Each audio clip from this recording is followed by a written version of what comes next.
Hi everyone, this is Makorin channel. Thank you for visiting our channel. Guys, ito pala ang ating mga ginagamit sa ating pagdidilig ng succulent. Meron tayong hose dito. Ito guys. Hindi, meron tayong maliit na anong tawag dito? Ang tawag dito kasi ay joro. Ito guys, pandilig. Ginagamit natin sa pagdidilig. Kapag konti lang guys ang ating didiligan, ito lang ang ating ginagamit. Siguro nasa ilan liter ba to? I don't know guys. Baka nasa 1 liter lang ang naiilaman natin na tubig dito. And then, kapag naman guys, yung gusto nating diligan ay mga bagong tusok sa lupa na pinropagate natin na succulent through leaf propagation. Ito guys yung ginagamit natin. Ito. So, iyan guys. Ito guys ang ginagamit natin guys sa pagdidilig ng ating mga succulent. So, for today's video guys, samahan nyo ako magdilig ng ating mga succulent at piliin na din natin guys yung mga succulent na kailangan nating diligan. Guys, sa parting ito guys, need na natin na diligan siya. So, kaya need na natin siya guys, diligan yung succulent dito guys. Malambot na yung dahon niya. Ano na siya, medyo kulubot na yung dahon niya at malambot. So, need natin siyan diligan. So, sa parting ito guys, didiligan na natin. Ito guys, ito. Na-underwater natin guys. So guys, diligan na natin.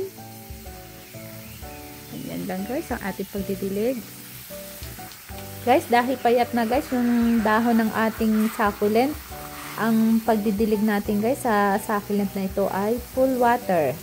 Kapag guys full water ang dilig, yung tubig guys na ating dinilig sa succulent ay aagos hanggang ilalim ng butas ng succulent pots. Tingin ko guys, okay na itong ating dilig na ito. So, next na succulent naman ang ating didiligan.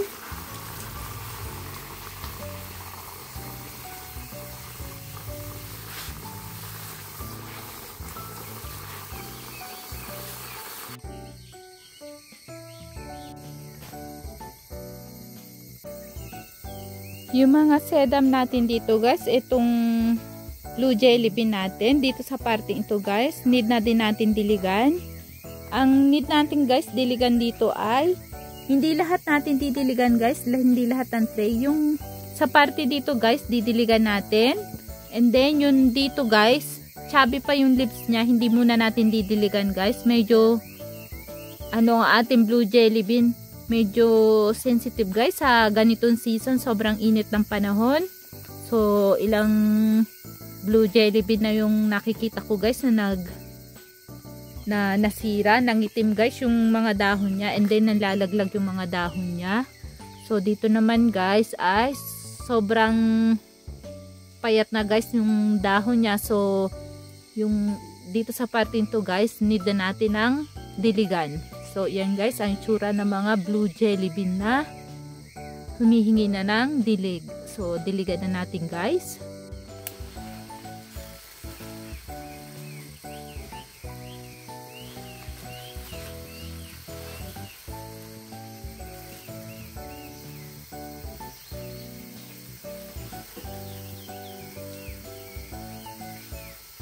Guys, ang oras nga pala guys ng ating pagtitilig ay sa hapon guys. Kapag yung init ng loob ng greenhouse ay medyo bumaba na, saka tayo guys nagdidilig. Kapag summer guys, hindi ako nagdidilig ng umaga. Ang ating pagdidilig ay hapon. So, ang oras ngayon guys, siguro mga 6 PM na ng hapon. So, oras na ng ating pagdidilig. Guys, ang ating pala mga blue jelly bean na to ay matagal na nakatanim, matagal na last year ko pa ata itong mga tinanim. So, ang pagdidilig natin guys dito ay full water. Kapag guys ang blue jelly bean ay babago pa lang tanim guys, ang pagdidilig naman natin ay ano lang, siguro mga 1/4 ng pots lang. Hindi natin pinupull water guys kapag bago pa lang tanim yung blue jelly bean. Napaka-sensitive pa ng blue jelly bean pag bago pa lang tanim or bago ripat pa lang. Guys, may isa pa pala tayong paraan ng pagdidilig. Ang pagdidilig natin guys, pag gusto natin i-pull water guys, yung succulent, naglalagay tayo sa isang batya or sa isang lalagyan ng tubig, and then doon natin ilalagay guys yung ating succulent. Ganito lang guys. Kapag ganito guys ang ating pagdidilig, napupull water siya guys. So mga ilang minutes nating ilalagay dito sa batya or dito sa isang lalagyan na may tubig yung ating succulent, and then tatanggalin natin. So ayan guys. Okay guys, sa next tray naman tayo guys. Dito naman tayo sa mga echeveria guys. Hanap tayo guys ng mga succulent na kailangan na natin diligan agad.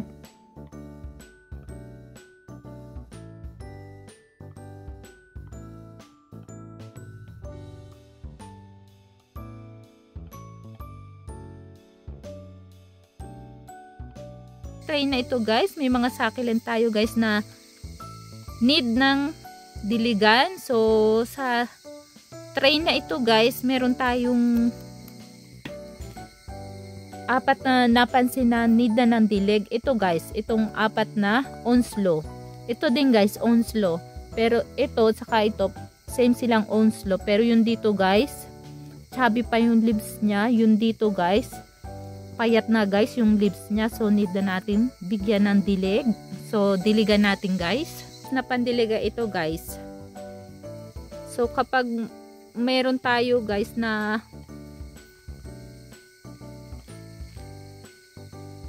need ng kailangan na natin diligan, ito guys yung ating ginagamit na pandilig.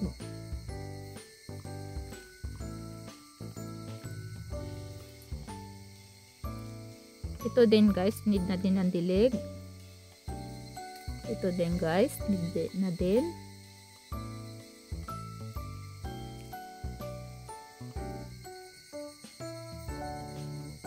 Ito din guys, need na din natin diligan. Kapag nagdidilig tayo guys ng mga succulent dito sa greenhouse, isinasama na din natin guys ang pagsa-succulent patrol para ma-recognize natin agad ang mga succulent na mayroong problema. Last time guys na nag-succulent patrol tayo guys, yung ating harvesto, yung layer succulent natin guys, ay napansin natin guys, mga weeks ago na guys, napansin natin medyo mabagal siyang lumaki. So, nagtanggal tayo ng dry leaves. Nung tinanggalan natin ng dry leaves, meron siyang mealybug. So, yung ating harvesto ay wala sa tray na ito guys. Guys, yung ating mga collection na succulent, diniligan natin ito last week or days pa lang guys ang nakakalipas ng ating diligan ito. Huling diniligan natin. So parang iba ata to guys. So parang may something. Parang may something siya. So guys, ayan ang itsura.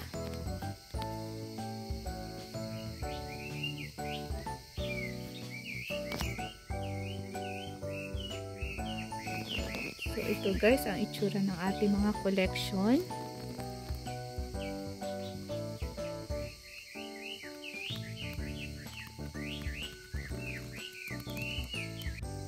Ito guys. Parang may something din guys kay Lubra.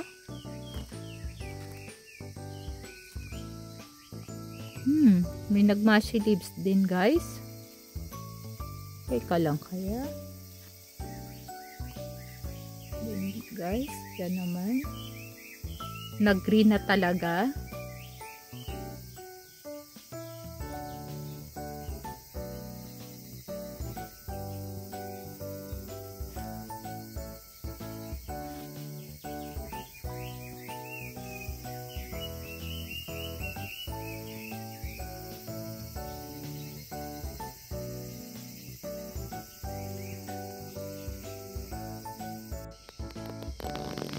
Ilang araw nga pala guys dito na umulan, 3 days na umulan. So yung ating mga succulent ay tingin ko medyo yung kulay niya ay nag green na talaga, hindi na siya yung colorful.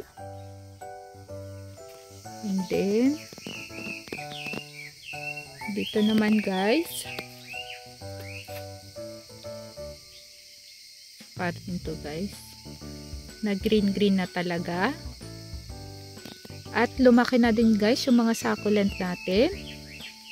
So parang may magbabaybay ata ito guys, parang may something. So guys, hindi ito okay. Guys, sa ating pagsa-succulent patrol, meron tayo isang succulent dito guys na nagkaroon ng stem rot guys. Need natin siyang i-head cut. Ang succulent pa lang ito guys ay nag-iisa lang. So, kailangan natin itong bigyan ng action. So, i-head cut agad natin to guys. Guys, kapag nag-head cut tayo guys, yung gagamitin nating liting or yung pang head cut ay kailangan nating sterilize.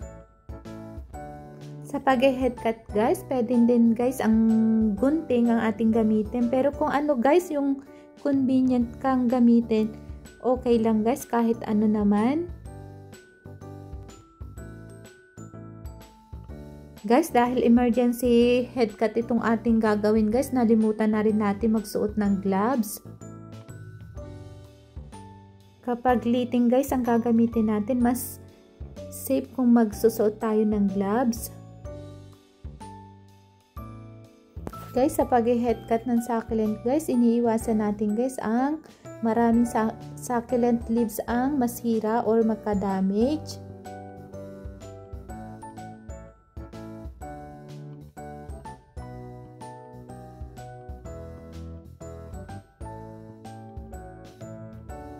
Guys, mukhang okay naman guys yung ating pagka-head cut. Buti pala guys, nakapag-succulent patrol tayo guys today. Medyo madami-dami din guys yung succulent leaves ang nagkaroon ng damage or nasira dahil sa stem rot.